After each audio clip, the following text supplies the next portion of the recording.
Magandang buhay! Welcome po dito sa Myra's Home Cooking. Napakalamig at maulan po dito sa amin ngayon kaya naisipan ko ang gumawa ng chicken and sweet corn soup. Kaya ito na po, umpisahan na natin. Unang-una ay magpainit lang po tayo ng kunting cooking oil. Ilagay itong chicken. At pag nag-brown na ay idagdag na natin itong ating grated ginger, timplahan ng asin. Ayan po, paghalo-haloin lang natin. At pag lumabas na po yung kanyang natural oil, ay saka naman natin ilalagay itong ating chicken broth.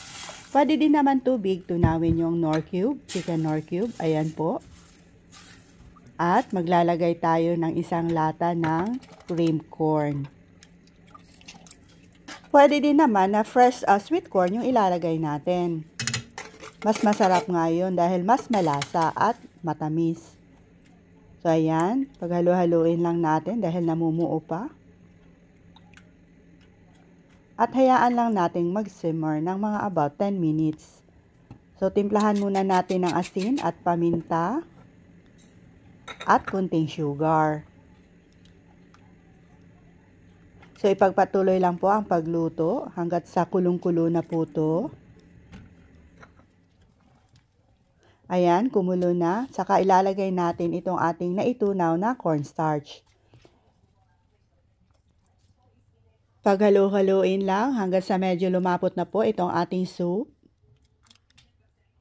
At pagkatapos ay idagdag natin itong ating binating itlog.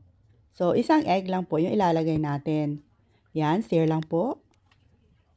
At lalagyan din natin ng konting chopped spring onions. So, simmer lang ng mga about 30 seconds at pwede na nating hanguin. At ilipat na natin dito sa serving bowl or sa isang soup mug.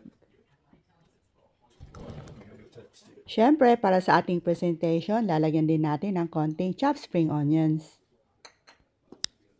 Sprinkle with white pepper. At eto na po yung ating napakasarap na soup. So, itry nyo na din itong gawin mga Ma'am Shay, ay talagang siguradong magugustuhan nyo rin po.